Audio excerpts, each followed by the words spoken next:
Yo, what's up? You already know what time it is. Everywhere else is Taco Tuesday. On the Wolfer channel, it is TA Tuesday. But we have about four things that I want to cover before we get to TA Tuesday. We've got Sam Bankman Fried. That's a running story. This guy has literally never had a good hair day. That's first. Second thing, we're going to talk about some SEC stuff because the commissioner has spoken on a couple of things that might be very pertinent. Howie test? I don't know. Let's see. Third thing is going to be Voyager. All right. Voyager and Binance. Just keep that in your mind.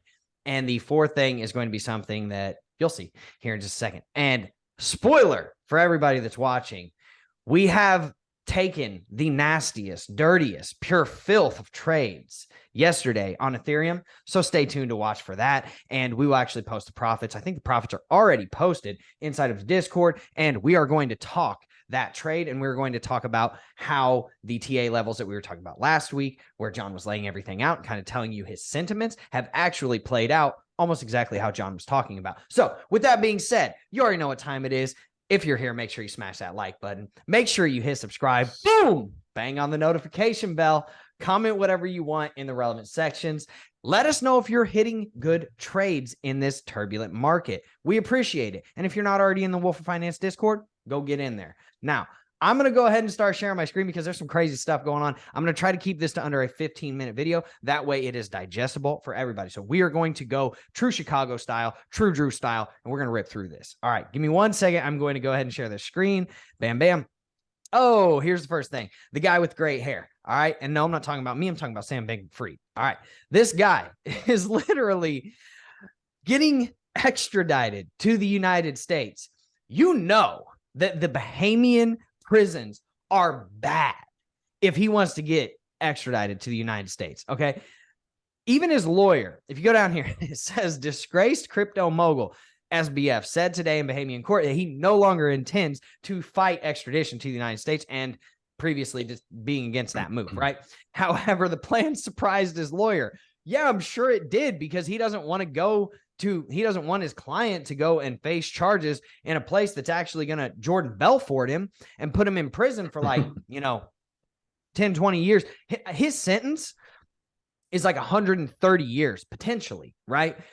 Dude, if you're willing to come and face those charges, and I think what he's trying to do is he wants to snitch some people out, but we'll leave that as it is. I think he wants to get in on these politicians that didn't help him during this stage, right? Turn their backs on him, but you didn't pay him that Billy that you offered him, Sam. So you got to do stuff like that whenever you offer it, because 30 mil is a lot short. It's a little light of $1 billion. Okay. So, and that's what he paid to the politicians. Now, you know that Bahamian prisons are bad if he wants to come here and face 130 potential years in prison, right? Because this dude is facing these criminal charges that are absolutely ridiculous, unprecedented. Now, is he going to go to Fed prison? Is he going to go to, where we play tennis and golf and stuff prison? Yeah, potentially. He's probably going to go to a prison, 6-9 style for snitches. But be that as it is, let's talk about the next thing. Okay. Voyager actually announces that they have gotten an agreement figured out and signed with Binance.us to acquire their assets. So what they're saying is Voyager customers will essentially be able to access future disbursements of their crypto holdings through the Binance.us platform, all right, from the Voyager bankruptcy estate, according to Schroeder. Now, that is not going to be like if you had like $1,000 on Voyager, you're not going to probably be able to get $1,000. Let's just set some clear and realistic expectations here, okay? And there's a reason why it's Binance.us, and that is because Binance.us is a totally separate entity than Binance.com. Binance.com is a Chinese exchange. Binance.us is the United States arm of that Chinese exchange, but it is still owned by Chaopeng Zhao CZ, right? So Voyager previously approved a bid for FTX to acquire them for like 1.42 billion, right? But that obviously fell through. Thanks a lot, SBF. Thanks a lot, Caroline. We appreciate you. Not right. Now they're letting Binance US do this, and it has not been disclosed exactly what the offer is, but what they are saying is it's around $1 billion, right? So we're not 100% sure. And this is what their existing portfolio is. So about $1 billion. And they said that Binance came in as the highest and best bid for the assets, Binance.us. Let's be clear about that. Now, moving on to the next thing. This is pretty crazy, okay? The SEC commissioner, Hester, right? Hester Pierce, she goes through and she outlines that she doesn't necessarily think that the Howie test is super up to date. Well, spoiler alert, Pierce, you're absolutely right, my friend, because that thing was brought in like 1942. Okay. So let's go down here. I've got something highlighted. All right. This is her example. Okay. She says, look, just because I sold you the orange grove as a part of an investment contract doesn't turn the orange grove into a security. The orange grove plus the promises I made to you about how I was going to tend the orange grove and generate profits for you, that was the securities offering. So basically what she's saying is, you know, if somebody sells you an asset that could potentially make you money if you go and, you know, you grow the asset, or if it just appreciates in value, you buy a really nice house, right? That's not a security unless that person is like, yo, I'm going to sell you. You're going to buy this house. I'm going to manage it for you. And I'm going to throw parties in it to generate income. That could potentially be a security is what she's saying. But if you just buy an asset that generates you income that you generate for yourself, or it just purely appreciates in price, might not necessarily be classified as a security. Now, there is a lot of regulation coming, and trust and believe, we're on top of this over at Wolfer Finance. We're on top of this over at Presyn. We're going to be ahead of the game. All right. We're trying to be ahead of the game. That's our attempt. That is our goal. Okay. So with that being said, FTX, thanks a lot, bud.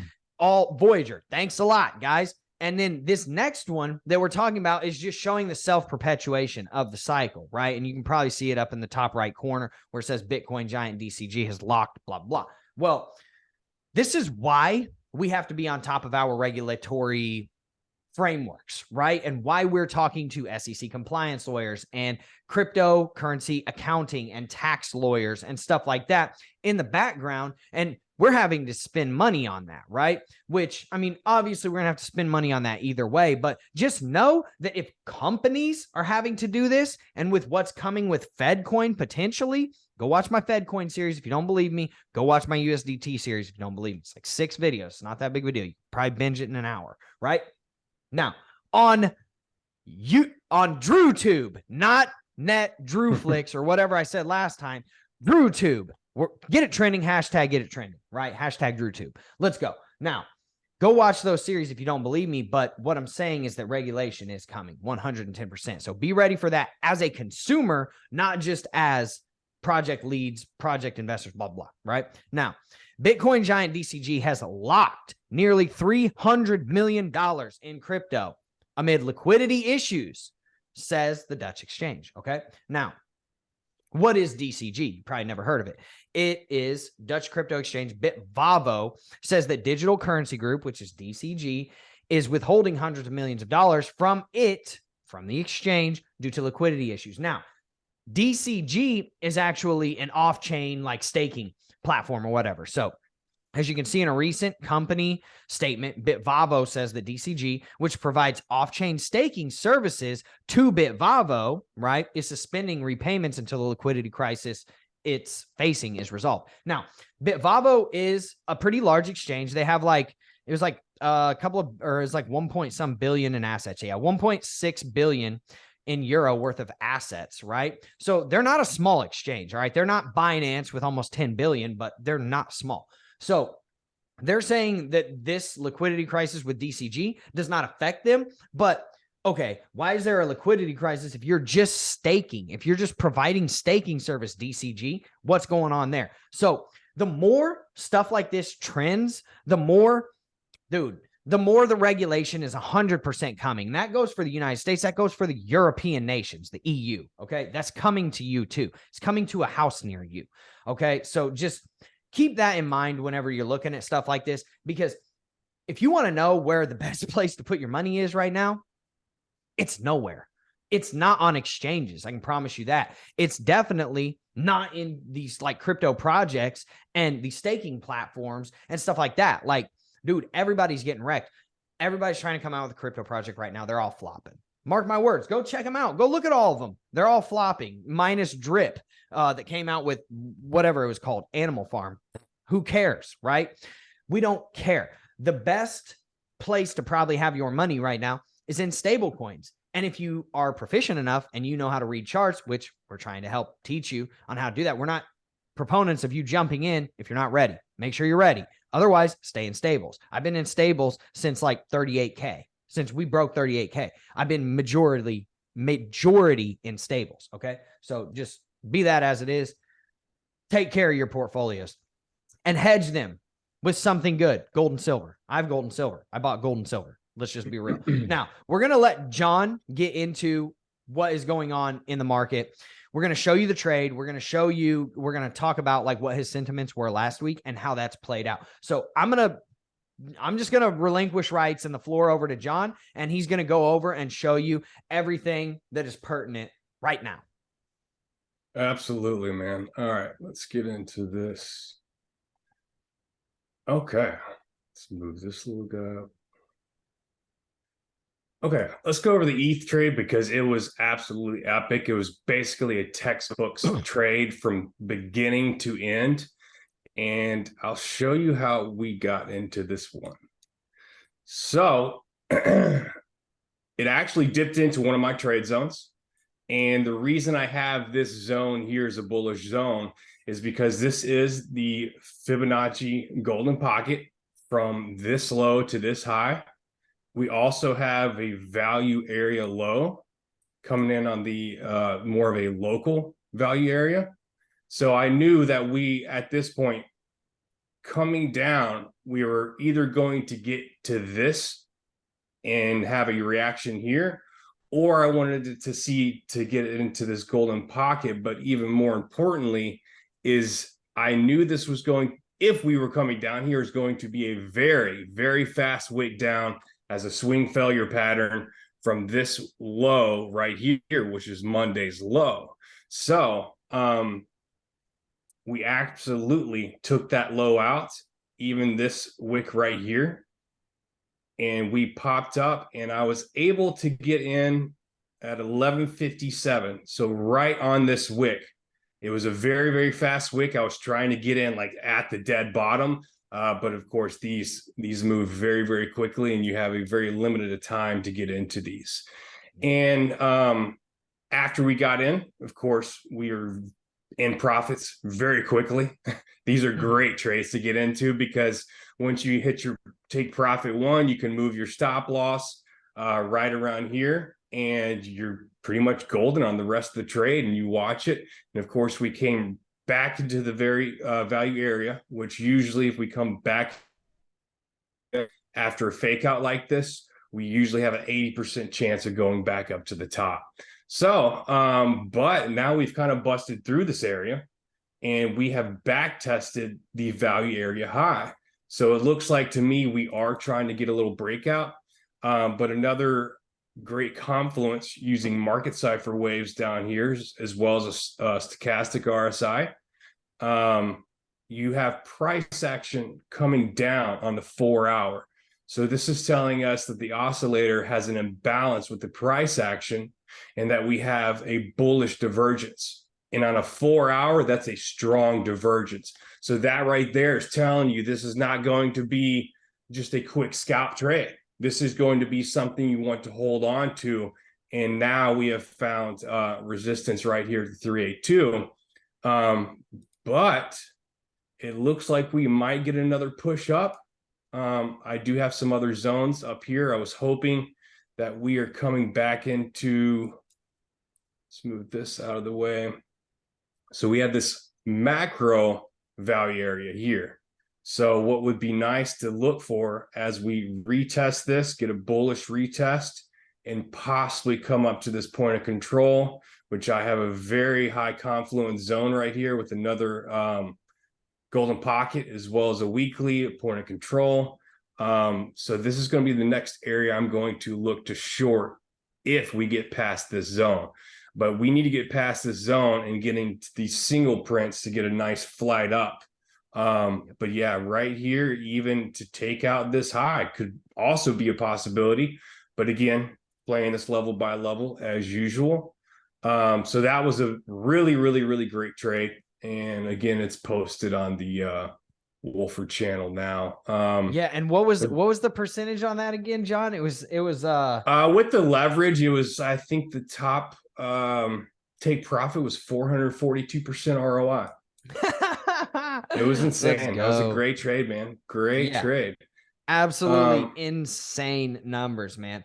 And here's the thing. We take profits on the way up, right? We take we have like 3 to 4 different take profit levels. So even though the top one was, 420 some odd percent or whatever it may be, that doesn't mean that the entire trade got 400 and some odd percent. That means, maybe potentially that trade got, on aggregate through all the take profits could be a 200% total trade, which still absolutely insane, man. So yeah, think about this. And then, this is kind of what John was alluding to last week, right? With the way that the market was looking and what his sentiments were. And I'll let him get into that. But yeah, that's crazy. What I'm going to touch on here now.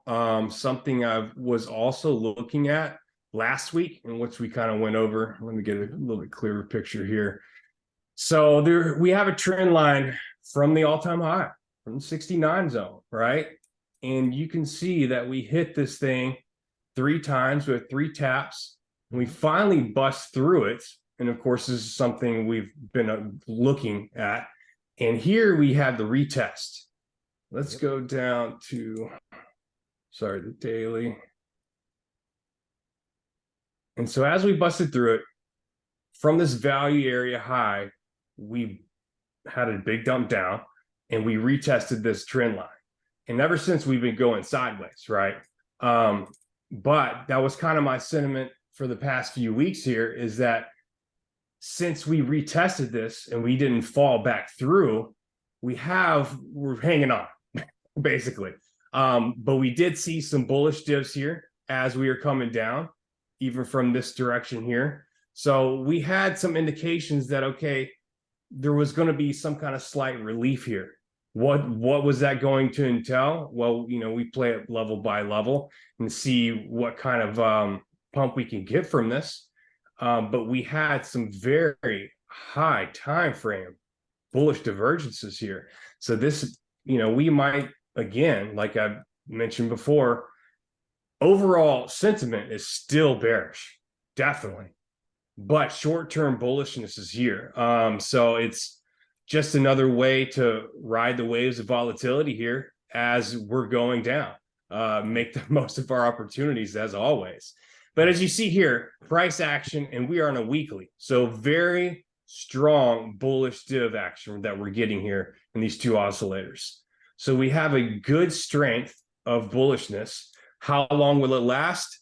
Again, kind of what I was alluding to last week is I'd like to come back up into this value area here, probably retest, as we have a very, very big zone of confluence right at this point of control, along with a slew of other confluences. That is personally where I would love to get in a short to ride all the way back down to God knows where, probably, 10, 8,000, maybe even worse, depending on how bad this gets. But that's what I'm looking at, short term and kind of medium term, and maybe even a rejection at this macro level here at the value area, because again, we do have a very strong confluence zone in this red box. So that's what I'm really interested in. I would love to come back up just to even take an even more epic short from this top. But this top would be absolutely insane. Yep. And guys, we've been saying it. I've been saying it since inception of the channel, like 10K is in play. At the end of the day, we could show you, we're not going to, we can show you in a later video if we want to, because this is going to take a long time to play out. But there is not a lot of buy volume. There's not a lot of volume and support sitting from the 12,000 all the way up to about the 15.5 range, or maybe it's 15K. But it's like, once you get into there, there's like almost nothing that is there for people to buy until we hit the 10 to 12K range. That's where the buying volume starts coming in, like the volume profile, right? So it's like, it kind of just like drops off. There's like a lot up here, but then if you lose these levels, there's like not much all the way down to like 12K. And then there's a bunch at the 10K and 8K ranges. So just pay attention for that. We'll show you that later. Because I know it's the holidays. John has to spend some time with his wife because he's gracious enough to come on a Tuesday and do this on Christmas week. And so he's going to spend some time with his wife and his family, much deserved as well, especially with the trade that he just posted. Let's be real. Go on the Wolf for Finance profit showcase and you'll see exactly what we're talking about. John, do you have anything else that you feel is pertinent that you want to add? Or what are you thinking, man? Well, again, I kind of watched it level by level. As we're seeing right now, we are rejecting from this point of control. So I would like to see, really, it's going to come down on some lower time frames rather than this 4 hour. Yep. See, we are getting a bearish divergence forming right here. So this is something I'm going to be looking out for. This might be the end of the road for the bulls. Yeah. Bears might be taking it over right now. Yeah. I mean, think about it like this. I saw that the $10 billion worth of buys came in, like new money came into Bitcoin yesterday, and it pumped it from 16.4 to 16.9. Dude, that's a lot of sell pressure. If $10 billion can only move it $500, that's crazy, man. So it doesn't elude to strength in the upward region. Right. Yeah, no, it's the holidays in December in general are always an interesting time for trading. Yep. But a lot of people are going to liquidate anyways because they're going to want to knock that off of their books. They're going to want to take their losses or their gains, the people that claim it on their taxes. I know I do. And they're going to liquidate a lot of their positions. They might buy them back in January if they want, so we'll see. Right. But yeah, guys, with that being said, that's TA Tuesday. We appreciate you always showing up. We appreciate the Wolf Pack.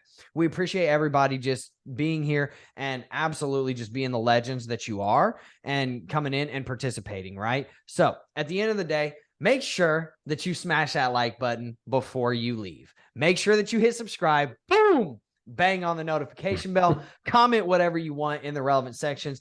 I appreciate it. I am probably going to try and trademark the boom, bang on the notification bell. So don't be trying to steal that. We'll see you guys in the next video. We appreciate it. Have a wonderful weekend with your beautiful families as well. And have a great holiday. If we don't see you before then, make sure you show up to the Wolf for Finance AMA or briefing on Friday as well. See you guys soon.